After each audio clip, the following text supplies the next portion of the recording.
Welcome everybody to the team representatives press conference ahead of the FIA Formula One Singapore Grand Prix. We have three gentlemen with us right now. Closest to me, Mario Isla, then Fred Vasseur and James Valls. Well, Mario, why don't we start with you? An exciting week last week for Pirelli. We saw the 2026 tyres break cover. What can you tell us about the test in Barcelona? Yeah, obviously it was the first test, a bit difficult. Our main job was to try to correlate simulations with mule car. We know that mule cars cannot be representative considering that 2026 cars are completely different, but I believe we did a good job, and thanks to Aston Martin, that was the first team running the test. Valuable information and probably also a good starting point as a baseline for future development. Can you tell us any more about the information you got from Aston Martin or the driver Felipe Drugovich? The main topic was to understand the mechanical balance and the aero balance of the car. So, for example, we decided to run always with the RSO open in order to compensate the front and rear load.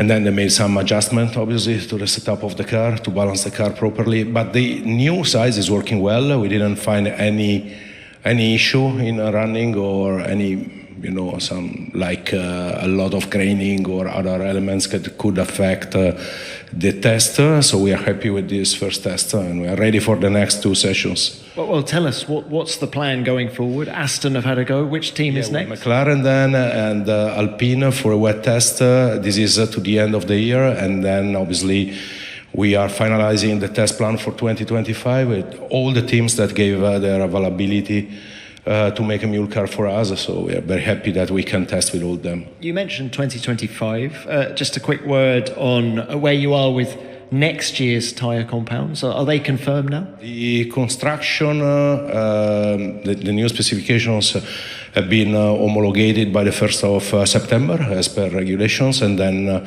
now we are in the process of fine-tuning compounds. We have a few options. We have Mugello, where we are going to finalize the hard compounds, and then we have another couple of sessions and the in-competition test in Mexico, where we are going to test the soft compounds in FP2 with all the teams with different run plans. So I believe we are in a good position to finalize the tire for 2025.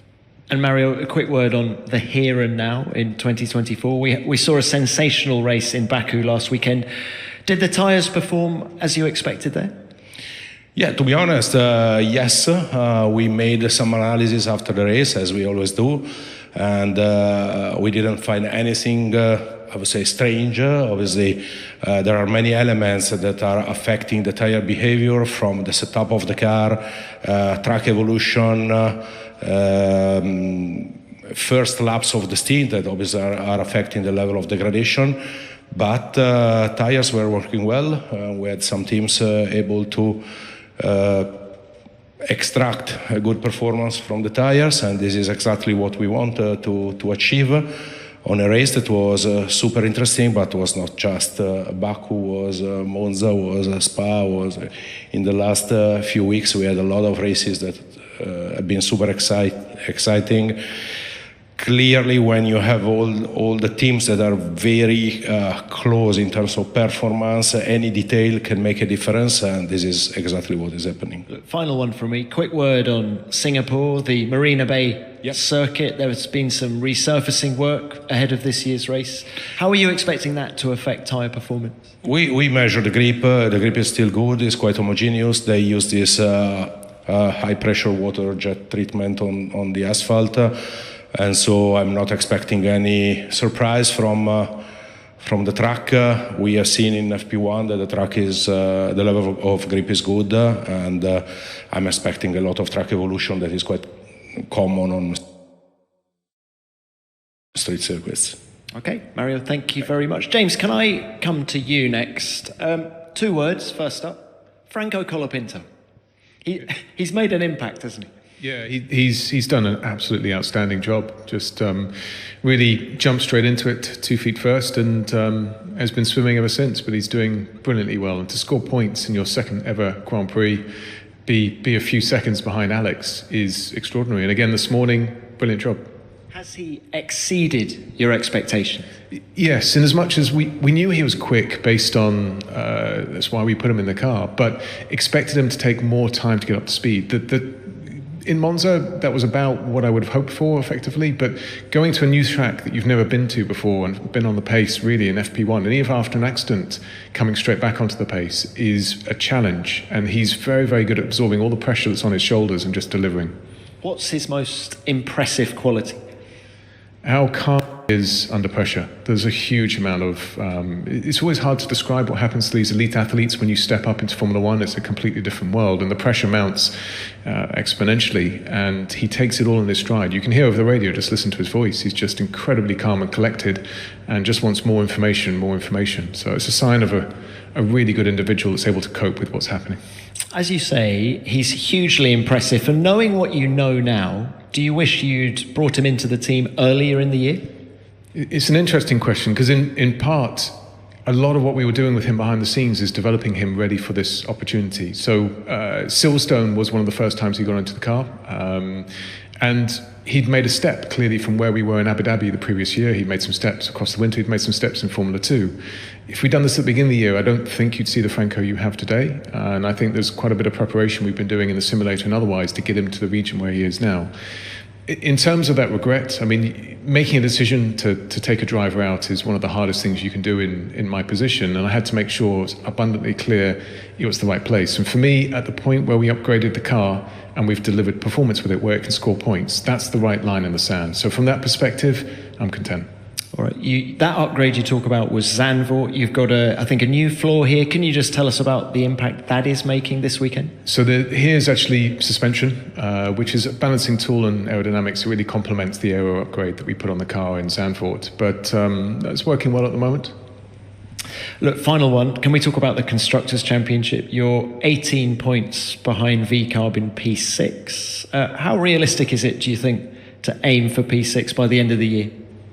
I mean, you can see this morning again, VCarb are right up there in that top 10 mix. They're going to be quick around here. And you can't underestimate either Haas, who they've been there every single race, they're on the pace, or VCarb, particularly in that instance. The midfield is, despite us perhaps being edging a little bit ahead of them, it's still milliseconds separating all of us. So it'll be down to a little bit of fortune in racing and a little bit of us making sure we do our job right to the end of the year. All right, James, thank you for now. And Fred, coming to you, can I put that championship question to you first of all? You're 51 points behind Red Bull Racing, who are leading the Constructors' Championship. You're, 21 points behind McLaren. How high are you aiming this year? The other way around, sorry. I was going to say. Yeah. 51 points behind McLaren, okay, 21 points. Forgive me, Fred. 51 points behind the top of the table. How high are you aiming? But from the beginning, we are not focused on the championship. We are taking races after races, and I think it's the right approach. As James said before, that the championship is really difficult to read because that we are doesn't matter if it's the first group or the second one. It's so tight that you can move from a good weekend. You are doing 1-2, and the weekend after you are 7-8. Have a look on Mercedes, what they did before the break and after the break, and I think this is true for everybody. And I think it makes no sense to imagine how could be the picture in 2 or 3 months. We have still something like 400 points on the table, I think, for the team championship, and it's a lot. It means that let's be focused on Baku, on Singapore, and then on the next one, and try to do a good job. And we'll see at the end. Pole at Baku, 4 consecutive podiums now for Charles. Do you think? Sorry, you are lost. Or? I am a little bit lost. But look, Fred, do you feel that Ferrari got some momentum? Sorry, forgive me. Yeah, no, we are in a good sequence, but you know, again, it was like this for everybody from the beginning of the season. That if you remember the first 4 races that Red Bull was flying, then we had a good sequence. Then it was Mercedes, then McLaren. Then we are really in a pack, and I don't remember when it was so tight in F1. with 4 teams able to win, 8 drivers able to win, and you really never know when you are going somewhere if you will fight for P1, P2 or P7, P8. It means that for sure we are in a good momentum. As you said, we did the pole position last week. Charles scored a lot of points the last 4 weekends or 5 weekends. That Carlos is performing, and he will perform this weekend again. But we never know. That it means that we have just to stay focused on the next session to try to get the best from the car that we have, and to do a weekend without mistakes, because this is costing a lot. Well, tell us about the upgrades you're running here. It looks like you've hit the ground running. Yeah, but we did one session with a new front wing with a platform a little bit different, but it won't be a game changer. Okay, look, quick word on Carlos. First up, are there any ill effects from his crash in Baku last weekend? I think on the psychological side, first, I think it was good for us to come back on track, and for Carlos to come back on track just the next week, to come back on track in Singapore when he has good memory. And I think it was the best way to clean up the situation after Baku. And I'm not worried at all about the approach of Carlos for this weekend. Final one on Carlos. This is race number 200 for him. He's driven, I think, 80 odd races for Ferrari. What is the best race you've seen him drive in one of your cars?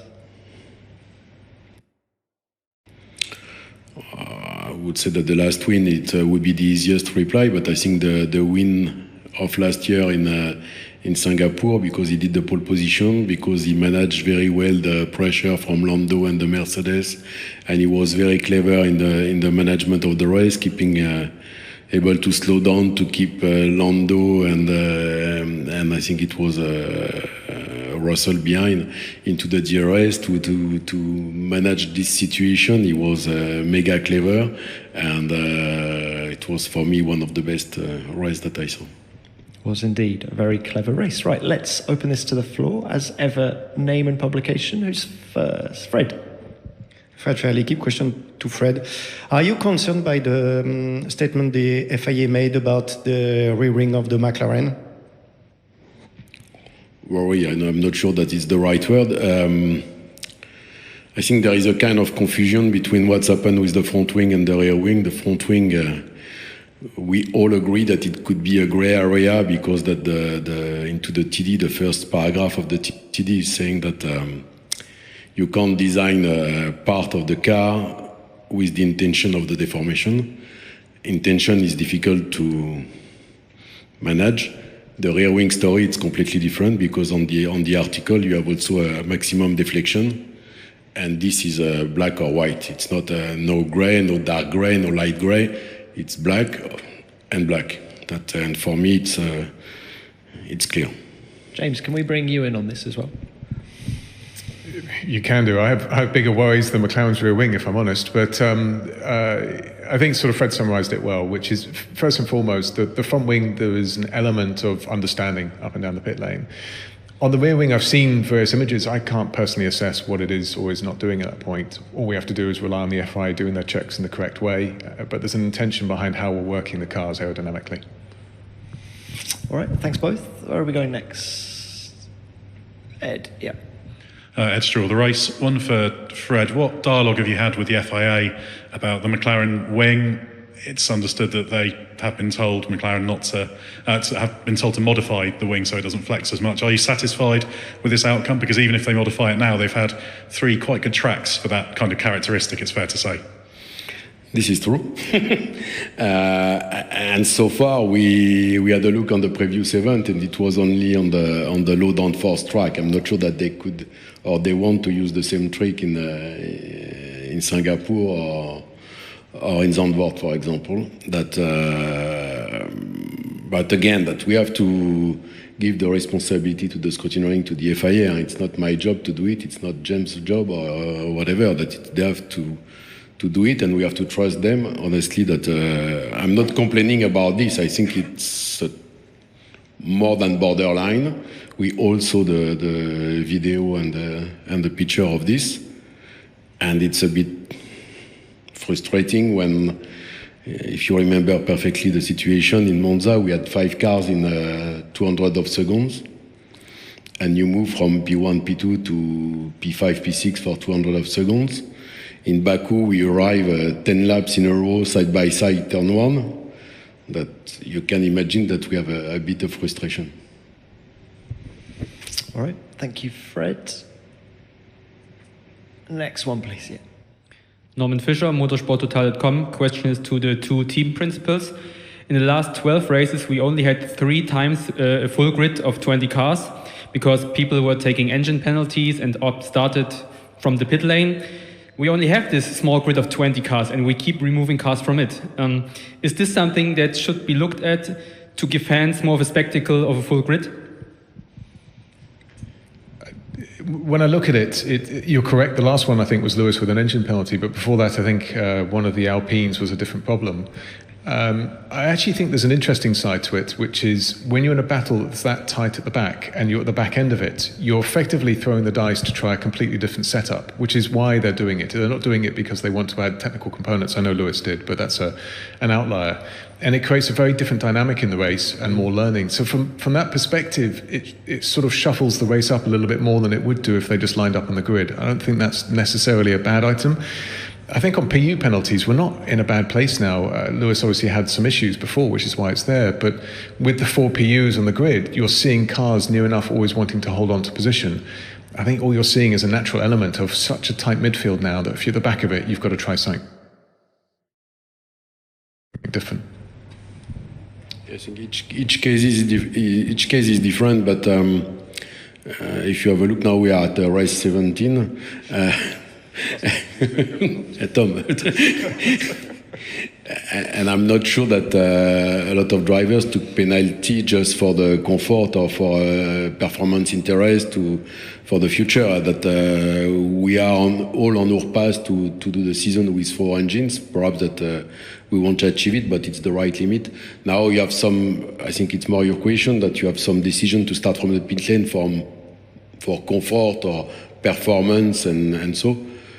But I think it's marginal. Over the season, we don't have so much. Perhaps it was more the coincidence of the track, crashes, and so. And each case is really different. That I think that some incidents were due to crashes, some other for engines. But we are at the limit, and no, it's not a drama for me. Okay, thanks both. Luke, please. Smith from The Athletic. Question for the two team principals about the other big topic of the weekend, which is swearing, it seems like. Could I get your thoughts on what Mohammed Ben Sulayem was saying about clamping down a little bit? Do you think too much is expected of drivers maybe in the heat at the moment? And Fred, you were warned last year after your language in a press conference. Max Verstappen's been asked to do some work of public interest as a result. Could I get your thoughts on that? Okay. No. First, I'm not sure that I'm the best reference to speak about it. And I think we have to make a difference on the language during the race, because I think we are one of the only sport where you don't have a microphone on the football player or whatever. I don't want to say the football player as a reference, but we have to understand also that they are driving the car at 350, and I'm not sure that the language is the first priority for them when they are driving the car. And this I can perfectly understand. That we can discuss about the other approach, and again, I won't do it for obvious reasons. But I think when they are into the car, it's a bit harsh. James?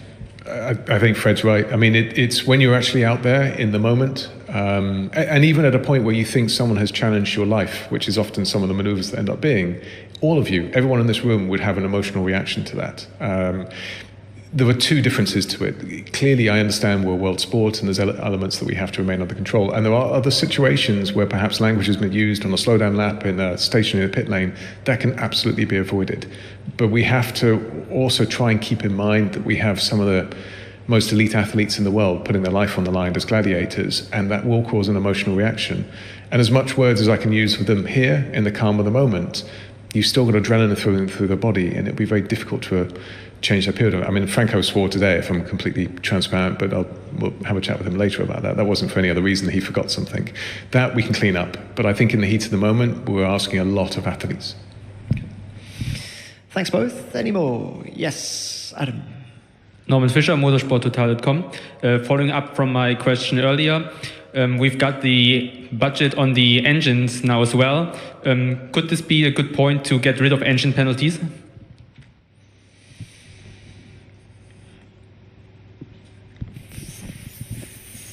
They're two sort of different things, in my opinion. So you're right. The budget cap on the engine is a good thing. It makes them more into businesses than they were previously. Just to be clear, they're not still, their income stream is very minor. Controls the expenditure in that regard. But I think in 26, you want engine manufacturers still to be targeting a reliable engine. You do not want just throwing engines at the grid, because the teams that have that will still suffer in terms of other expenditure on it. They're targeting it anyway. So in my opinion, still having penalties in place with a sensible number of units for the year is actually what they want to achieve anyway, and it's a natural procession. I'm not sure they're the same thing in my mind anyway. I'm not sure to understand the question, because that the financial regulation is for the engine supplier, and the penalty is for the team. That on Merkel, or for us, it would be financial regulation for Ferrari and the penalty for us. I'm not sure that we can make the confusion. Adam, yeah. Adam Cooper, everyone. Question for James. Pat Fry told us earlier that after this weekend, that's pretty much it in terms of upgrades for you. Obviously, a lot of people, or everybody else, is bringing stuff for Austin and beyond, especially Alpine, Haas, Sauber, around that area. Are you a little bit nervous about being able to hang on to 8th, and also are you giving up an opportunity to maybe grab another place? And how hard is it to make that decision to focus on 25? The main thing is I have no concerns about the program that we have in place at the moment. There's a really good step of performance on the car this weekend, and we haven't fully optimized the aero package that we put on previously. Everything that we're trying to do, all teams are trying to do, is get the performance of the car as quickly as possible. So the way I more see it is that we've stepped up in advance, and we have a few more races to use it than others when they turn up. The second bit is all you can focus on is yourself. You've seen enough times this year that teams have tried to add performance and it hasn't translated. In our case, we look positive in that regard. And what I can focus on is delivering the most that we can out of the car and the drivers for all remaining events. Okay, who's next? Back to Ed. Esdra, the race. Another one for Fred on the wing topic. Do you regret Ferrari not being a little bit more aggressive, maybe in terms of what it did with both front and rear wing flexing? Because in the case of the rear wing, if you can, let's say, run a wing in a certain way for a few races and you deploy it strategically, that can be quite a big advantage. So are you kind of pushed into doing that in future? Honestly, we are pushing at the limit of what we are considering legal. That I can't ask the team to overshoot this limit. But now we are reacting. As soon as we have a clarification from the FIA, we will act as the FIA is, as long as they are okay. All right. Thank you. Next one. Back to Luke. Luke Smith from The Athletic. James, following up on the questions about Franco earlier, there's one seat that could be possible for him in F1 next year at Sauber. How open are you to that possibility? And if you were to help him into that seat, would he need to stay part of the Williams program, or would it be kind of a heavy heart decision if you had to cut ties to allow that to happen? So what I've already said is he is a racing driver, and I think he's already demonstrated in just a few races that he belongs on the grid. What we've already said is we're very open-minded. We're waiting for, in that circumstance, Audi or Sauber to come to us and say, what do you want, what are you interested in? And from there, we can then discuss what it actually means as an implication. But the first stage is more an open discussion. Okay. Any more from the floor? Yep. Back to Adam. Yep. Adam Cooper for James and Fred. These cars are clearly not easy to drive. They're big, heavy, high downforce cars, and yet you've both got guys that have jumped in and made it look easy. Is there any explanation for that? Is it just the preparation that you were talking about earlier, James, in terms of the sim running and all the stuff they do back at the factory being embedded in the team? I mean, I sort of counter slightly the big heavy. They're actually incredible feats of engineering, these cars, with good amounts of downforce, just in a tricky region to operate it. I think what you're seeing in both cases you said is actually the drivers were exceptional. I can guarantee it looked like a mess. It's a lot of preparation in the background, it's a lot of simulator work, it's a lot of psychological training, it's a lot of what a young driver academy program should bring to a driver in that circumstance. But it's also down to their natural talent that's coming through. And I think in both cases, there's a huge amount of it which is carrying them. Yeah, it's probably also coming from the fact that the F2 is a good preparation. Now the F2, they are doing 14 events. At one stage, they were doing 9 or 10. With the car, who is not that far away of the F1. And it's the best preparation. On the top of this, a lot of them are doing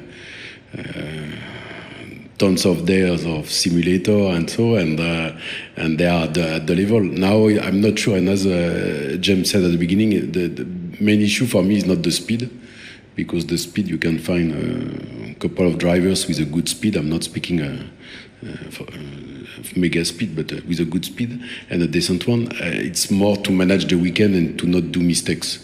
And at the end of the day, if you remember that Jeddah, for example, with Oli, that I was mega impressed by the job done by Oli, but even more with the fact that he didn't do any mistakes on the start, pit stop, all the procedure that you have into the car. To drive the car quick, I was relaxed. But to not do any single mistake during the weekend, and when the weekend is 2 days, it was mega impressive. And I think it's the same for James, that now we have a kind of new generation of drivers with they are very lucid also into the car. They are not doing so many mistakes. Speed, it's another story, and but they are impressive for this year. Fred, you've just reminded us what Oli did for you in Jeddah. How impressed were you by what he did in Baku last weekend? I think it's almost the same weekend as Jeddah, that he scored points. I read somewhere that he was the first one to score 2 points in 2 different teams for the first 2 races, but it was a very good one for him. It's not an easy track, and when you have to start in Jeddah and Baku, it's not Barcelona and another one. And honestly, he did mega all the weekend. Perhaps a bit too optimistic at the beginning of FP3, but overall it was a very strong weekend, very strong performance with a good start of the collaboration with us. Thank you. Any more? Yes. It's Draw the Race. One more for you, Fred, on the same topic. Was any consideration given to a protest? As you said, the McLaren wing you felt was more than borderline, so a protest could have been possible in Baku? Could have been possible, but it's not so easy to have evidence. That it means that now, honestly, I want to turn this page because I want to be focused on the future. Baku and Monza are behind us. We have still 7 races to go. We have to win this weekend, and it will be the best reply that we can give. Okay, thanks for that, Fred. Any more from the floor? If there's no more from the floor, we'll leave it there. Okay, thank you, gentlemen. Best